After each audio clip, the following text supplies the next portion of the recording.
Et action.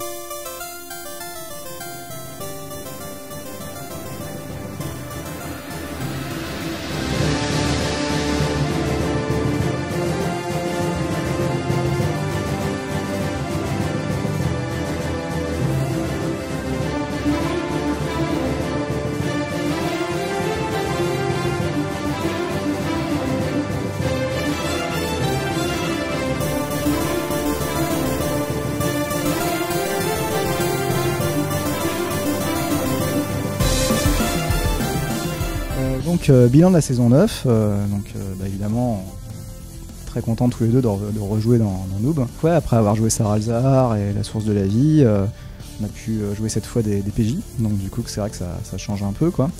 Finalement c'est une sorte d'implication supplémentaire puisque le côté PNJ, déjà moi j'étais tout le temps vénère, donc après ouais, ça permet d'avoir une panel de, on va dire, ça fait vachement péteux quand même de dire ça, hein, mais une panel d'émotions au niveau de l'expression de l'actoring, tu vois quoi, et donc ouais, d'avoir plus de jeux d'acteurs en fait. Hein, t'es d'accord ou pas?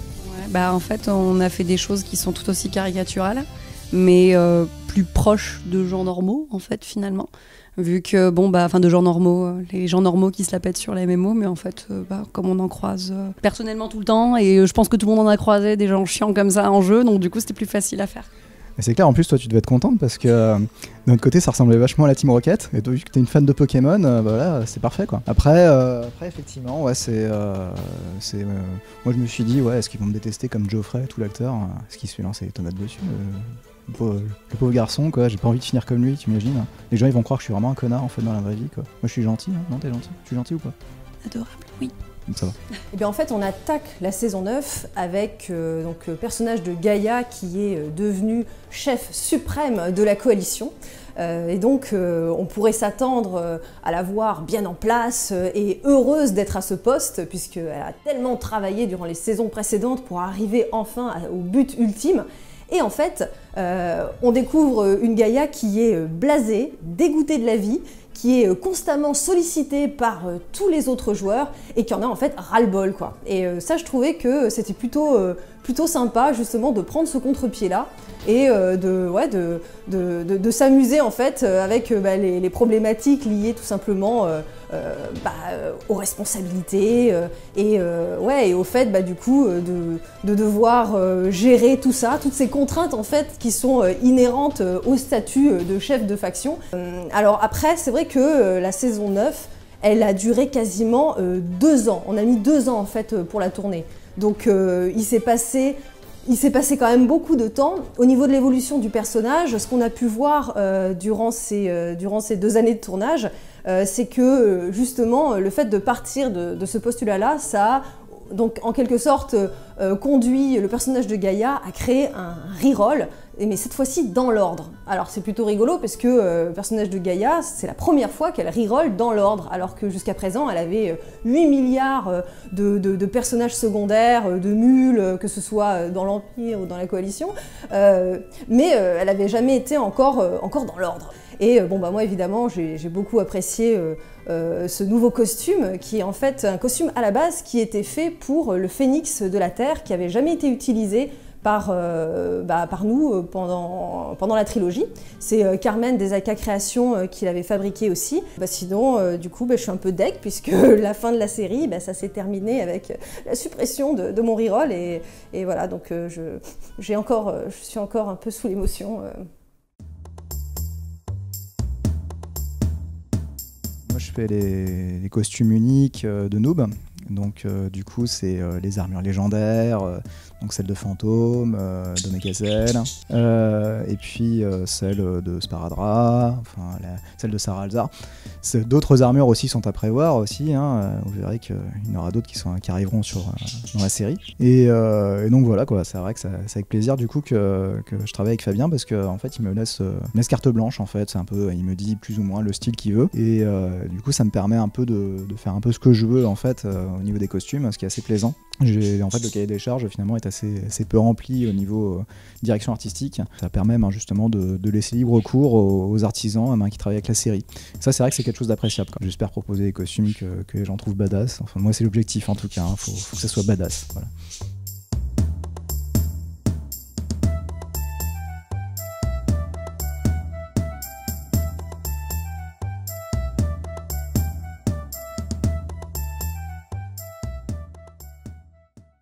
Alors, au cours de cette saison 9, on a eu la chance d'accueillir Padge, PADG, qui est un immense comédien, comédien de doublage plus précisément. On le connaît évidemment pour la voix de l'aubergiste dans Hearthstone, on le connaît pour avoir fait énormément de voix aussi pour les Guignols de l'info. Il est avant tout un très très grand comédien. Il a tourné notamment avec Besson dans Le Grand Bleu, dans Nikita, et donc c'est quelqu'un qui a des années et des années d'expérience. Des années tellement il est vieux. Non, je rigole. Oui, c'est quelqu'un qui a énormément d'expérience et on a eu cette chance pendant cette saison 9, tout simplement qu'il accepte de nous consacrer du temps pour déjà venir tourner et pour profiter de l'occasion de venir tourner pour nous apporter sa science et pour nous aider tout simplement à préparer le tournage du lendemain. Donc il est venu 2 fois et au cours de ces journées-là de formation, on a pu travailler le texte, on a pu faire des lectures avec lui et il a surtout pu toucher du doigt, on va dire, les petits défauts qu'on a chacun individuellement et qu'il a essayé du coup, il a essayé vraiment de nous faire progresser. Et moi, personnellement, moi je savais que je parlais déjà beaucoup trop vite et que j'avais tendance un peu à me débarrasser du texte. Du coup, il a vraiment, pour ma part, mis le doigt sur ça en me disant, l'idée c'est ta phrase, quand c'est à toi, c'est ton moment. L'idée, c'est que tu t'appropries vraiment ce moment-là, que tu imposes ton rythme, que tu imposes un peu cette manière de jouer, tout en étant évidemment compatible avec les autres qui te répondent. Et donc, ça c'est vraiment un conseil que j'ai retenu, c'est le fait de ne pas se débarrasser de son texte. Vous voulez vous débarrasser encore une fois. Dites-vous, c'est mon moment. Mais c'est mon moment, c'est-à-dire que vous devez... Encore une fois, c'est un vrai dialogue-monologue. Et le fait aussi peut-être de rajouter un petit peu des petites choses personnelles aussi à son personnage pour un peu le marquer d'une certaine manière par soit des petites onomatopées, soit une manière de mettre les pauses, les virgules. Voilà, donc ça c'est quelque chose que j'ai trouvé vraiment très intéressante, mais évidemment ça suppose d'avoir le texte en avance et donc ceci est un message subliminal au réalisateur, si on pouvait avoir le texte en avance, car le dernier tournage que j'ai eu moi, c'était le jour même que j'ai découvert mon texte, n'est-ce pas Fabien ? La première masterclass que j'ai aimée, j'avais proposé donc à Fabien, parce que je me sens un petit peu de la famille Noob maintenant, d'essayer de faire passer un petit step, comme il l'avait dit dans un des making-of, au niveau du phrasé, au niveau de comment appréhender le texte de chacun. J'avais remarqué, en regardant, quelques petits entre guillemets défauts ou des choses améliorables dans le jeu. Et donc la première, ça a été un peu une rencontre déjà pour voir la manière dont moi je travaille dans ce genre d'ambiance, enfin en tout cas dans la dynamique que je veux donner si je fais un peu directeur d'acteur, quoi. Et puis surtout que chacun essaye d'avoir du grain à moudre pour l'intégrer en soi, pour pouvoir passer le step personnel à chaque fois. Et chacun n'avait pas les mêmes petits défauts. Certains parlent trop vite, d'autres pas assez vite, d'autres bouffent les mots à la fin, d'autres connaissent pas trop la ponctuation, d'autres jouent bien mais ont l'impression qu'ils jouent mal, d'autres ont peut-être l'impression que ça passe bien mais on peut encore améliorer. Donc l'idée c'était d'avoir une sorte de petite expertise la première fois sur le rôle de chacun, puis surtout appréhender les mots et surtout appréhender je dirais les silences entre les mots. En fait c'est comme de la musique, hein. La musique c'est vraiment des notes, mais c'est aussi l'écartement entre les notes qui fait que ça devient quelque chose que tu reconnais ou que tu as du style avec ça. Donc l'idée c'était de bien penser qu'une phrase qu'on doit dire sur un tournage, enfin en tant qu'acteur, c'est pas une phrase qui commence avec la première lettre du premier mot jusqu'à la dernière lettre du dernier mot, puis que ça doit faire comme ça. Il faut trouver, comme dans la musique, des rythmiques différentes. Donc en fait, ce que j'ai essayé de leur apporter, c'est de se confronter surtout à la même peur qu'ont tous les acteurs, c'est-à-dire la peur d'être écoutés et de penser qu'on va les juger. Ça, c'est le plus important. Donc on a travaillé beaucoup sur l'aspect, la première fois, on a beaucoup travaillé sur l'aspect psychologique. L'aspect psychologique de l'acteur, et c'était important qu'il sache aussi que même quelqu'un comme moi qui a énormément d'habitude, j'ai le trac. Ça n'existe pas quelqu'un qui n'a pas le trac. Quelqu'un qui va vous dire qu'il n'a pas le trac, c'est pas vrai. Pourquoi? Parce qu'il y a ce système de jugement. Tu peux être le meilleur acteur du monde. Il y a un moment donné, si tu sais pas avec qui tu vas être sur un plateau, ou un autre acteur, ou un directeur d'acteur, un réalisateur, tu es là pour être une pâte à modeler. Donc, tu vas aller dans le sens du désir du réalisateur. Donc, il faut que tu sois au niveau de ce qu'il demande. Et ce que j'ai voulu leur faire partager, c'est de leur montrer que même si je suis, entre guillemets, plus habitué à être acteur qu'eux, on avait la même peur. Ça, c'était super important. Et c'est vrai qu'en plus, avec la saison 9, on a pu jouer avec des acteurs américains, donc en plus, des vrais acteurs, pas ouais, comme nous. pas comme nous, ouais, c'est clair, ouais, des mecs qui tout simplement, ils lisent la feuille, ouais, puis ils retiennent d'un coup. Ok, des trucs, bon bah, on fait pas ça, hein? Si, on le fait. On le fait, ouais, faut faire croire un peu quand même. On a eu le plaisir parfois de voir jouer des gens, qu'effectivement, moi quand j'étais ado, je regardais Stargate, on a pu voir Corinne Nemec, c'était cool quoi. Et puis pareil pour Nicholas Brandon avec Buffy. Mais c'est vrai que c'est bien de voir un peu aussi justement les acteurs qui ont des carrières pro et qui restent quand même pas prises de tête. Voilà, c'est finalement ça casse un peu peut-être l'image que peuvent avoir les gens. Enfin moi ce que je pensais avant, hein, alors les acteurs ils arrivent sur le plateau, c'est attention où est ma caravane, voilà, c'est où est la maquilleuse, et puis après paf ils font leur jeu et puis c'est terminé. Mais en fait non là c'est pas du tout comme ça, ouais, c'est agréable. Ouais, c'est agréable à voir, c'est clair. Il faut savoir que dans l'équipe il y a beaucoup de personnes qui sont bilingues, donc eux ils ont vraiment pu profiter de ce moment et c'était vraiment génial à la fois pour l'équipe, c'était extrêmement fédérateur et tout le monde était à 2000 pour ainsi dire. Moi j'étais un peu plus sur la réserve parce que forcément je suis pas bilingue, donc c'était plus difficile pour moi de communiquer avec les acteurs, mais j'ai quand même énormément apprécié ces moments-là parce que les autres traduisaient, donc ça c'est bien, et aussi parce que il y avait donc cet échange avec eux, on a pu voir comment ils travaillaient. J'ai pas eu la possibilité de monter sur Paris lorsque Corinne Nemec a pu faire le tournage parce que évidemment pour raisons personnelles ce n'était pas trop possible à ce moment-là, mais j'ai quand même pu participer aux 2 tournages, le premier celui avec Nicholas Brandon et PADG. Là évidemment j'avais pas énormément de phrases donc j'ai pas pu donner la réplique, mais c'était vraiment un chouette moment de pouvoir voir l'énergie transmise par ces grands acteurs tout simplement quand ils donnent la réplique. Hey-oh! Heard you guys got outsmarted by Edmund Score's pathetic transhumanism. Tourné avec à la fois Corinne Nemec, que j'apprécie vraiment beaucoup, et Nicholas Brandon aussi. Alors en fait, pareil, j'ai dit tout à l'heure qu'il y avait une possibilité d'avoir du track. Là, tu as le track aussi, parce que tu représentes le français et eux représentent les Américains.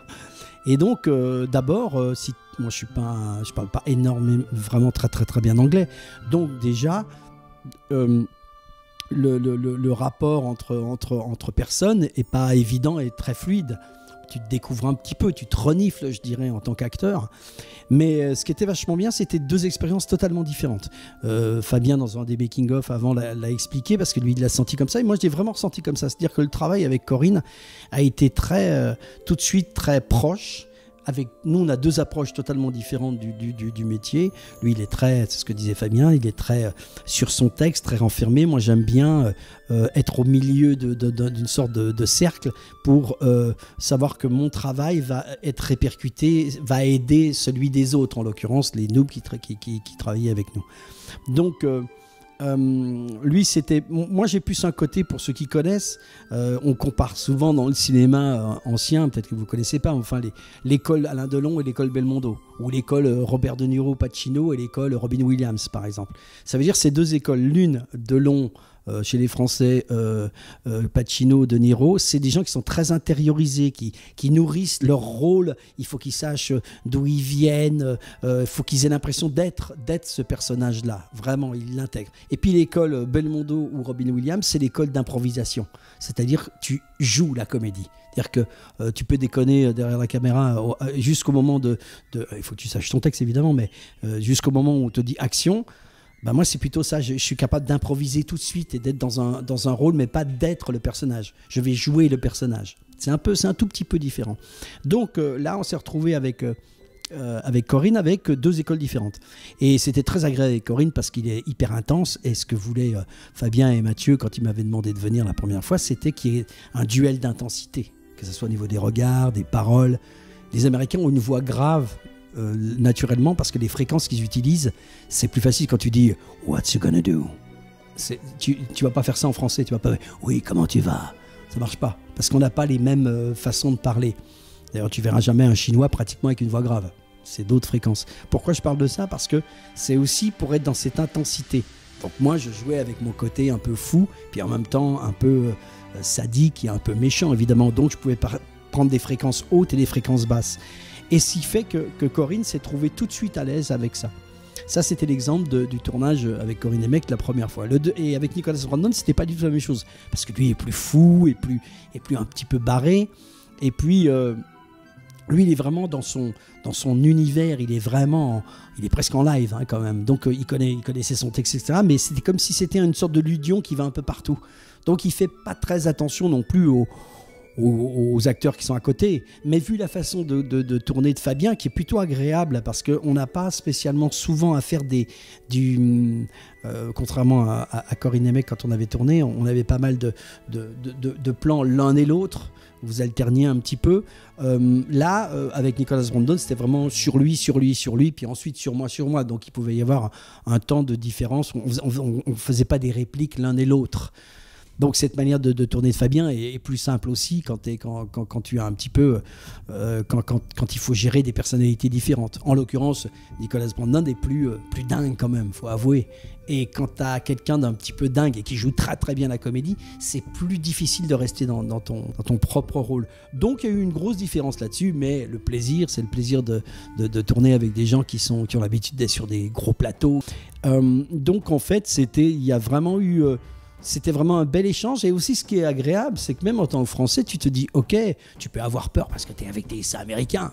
En fait, tu te dis, ils sont comme toi, quoi. Comme toi et moi. Et c'est ce que j'essaie de partager aussi avec les noobs, de vous dire, pareil, après, il y en a qui ont plus l'habitude que d'autres. Donc voilà, c'était très utile, agréable, ce tournage avec les Américains, parce que d'abord, c'est relativement rare. Et c'est là où le génie de Fabien, il a intégré directement ces dialogues. C'est vachement bien, parce que ce petit truc de dire je sais plus, c'est Rafale qui à un moment donné dit faut que je mette en marche mes sous-titres, ce qui permet qu'en fait que les Anglais répondent aux Français. Et comme on est dans un jeu vidéo, pourquoi pas, ça passe tout seul. Mais le placer dans un film, faut que ça soit justifié quand même. Le deuxième tournage est plus marquant pour moi parce que voilà, j'ai vraiment pu, j'avais beaucoup plus de textes, beaucoup plus de lignes de dialogue, et donc j'ai vraiment pu voir exactement comment il se préparait tout simplement. Parce que par exemple, ce qui est très amusant, c'est Corinne Nemec par exemple, il était au début du tournage extrêmement stressé en fait.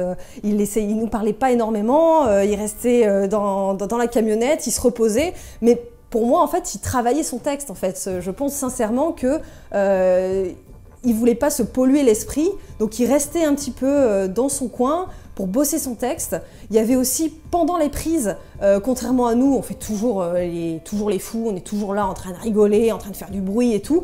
J'ai bien vu qu'à un moment donné, ça pouvait être perturbant, même pour lui justement, qui est un grand acteur, parce que il fallait quand même un minimum de calme pendant les prises, pour pouvoir se concentrer déjà, pour pas rater son texte. Donc on voit vraiment le professionnalisme de la personne qui a besoin de se mettre dans sa bulle, de rester dans sa bulle, même s'il est venu partager l'aventure avec nous bénévolement et s'amuser. On voit quand même que c'est des pros, quoi. Même si jamais ce qu'ils faisaient était extrêmement drôle, et nous on était pliés en quatre, on avait énormément de mal justement à garder notre sérieux, parce qu'en face de nous, on était plus spectateurs que acteurs. D'ailleurs, c'était difficile pour nous qui devions donner la réplique, parce que des fois, c'était à nous de parler et on passait complètement à côté, parce qu'on était là en mode fangirl ou en mode fanboy, en train de les regarder comme des spectateurs, alors qu'on était acteurs dans la scène.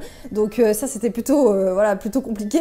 Mais il y avait vraiment cette idée de, même si c'est des scènes drôles, même si c'est cocasse, même si leur personnage il est rigolo, et qu'on était constamment en train de se retenir, de rigoler, eux, ils avaient besoin quand même d'un peu de calme, quoi. Et pour autant, une fois que le tournage était terminé, ils lâchaient complètement la pression, et là, on les voyait en train de rigoler, en train de s'amuser, donc vraiment, ils avaient passé un bon moment. Mais voilà, il y avait cette idée, c'est pas parce que on fait une série amateur et que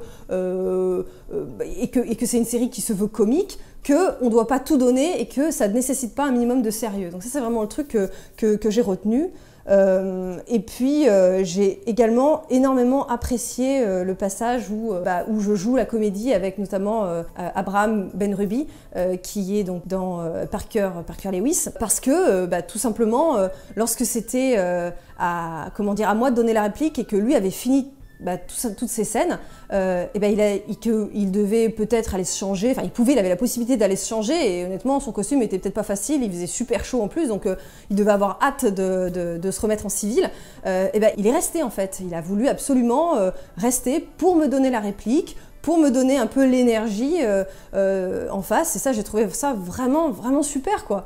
Ceci n'est pas un message non plus subliminal à tous les acteurs de Noob qui se barrent quand ils ont fini de jouer.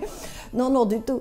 Non, mais voilà, c'est ces petites choses comme ça que j'ai pu relever de ces tournages et vraiment que j'ai apprécié pour le coup. Moi, je remercie le ciel parce que quand Mathieu est venu, ou quand toi, tu étais là aussi, Pierrot, quand vous êtes venu me rencontrer à la convention à Genève et qu'on a tout de suite sympathisé, Mathieu m'a interviewé, on est devenus potes vraiment, et puis on a beaucoup d'amitié commune avec beaucoup de monde.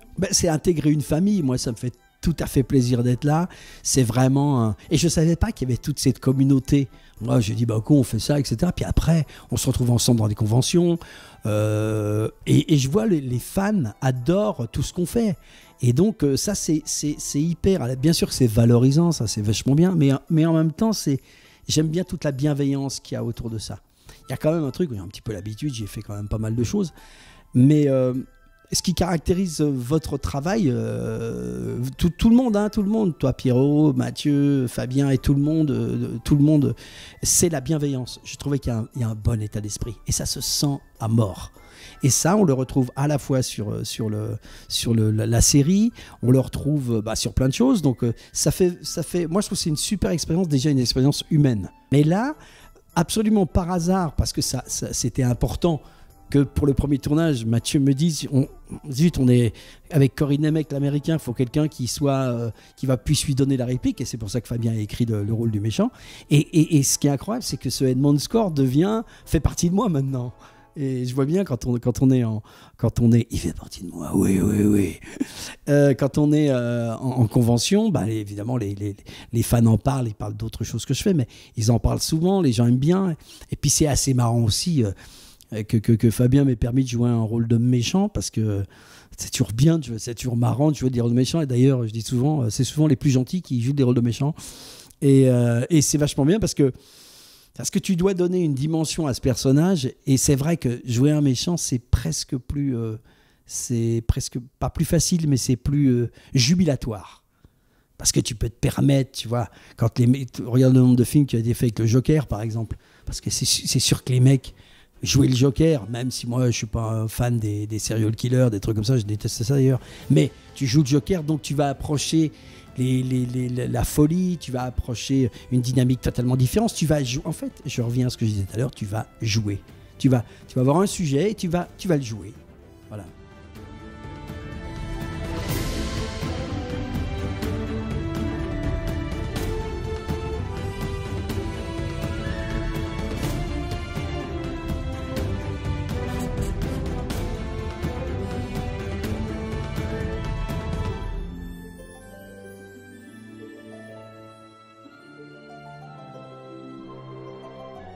Écoute, voilà, et puis voilà, qu'est-ce que je devrais dire à vous, merci à tous, parce que si tout ça existe, Pierre, on peut le dire, c'est grâce aussi à tous les fans qui regardent les séries, les making-of, et c'est pas fini,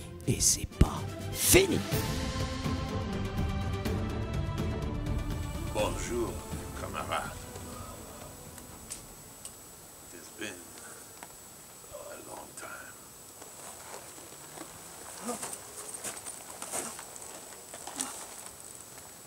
Felix!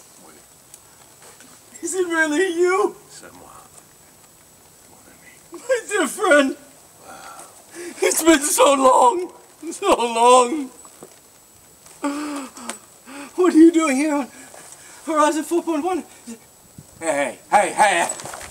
Wait a second. What are you doing here with Edmund Score? I am on his team. I have come to teach teach Shonen Spirit to the Pro Game Master Guild. You wouldn't dare! Oh, but I would. C'est la vie, my friend. No! Wait, No! wait, No! wait, Wait. No. wait. I don't know what's next. That's very, very perfect.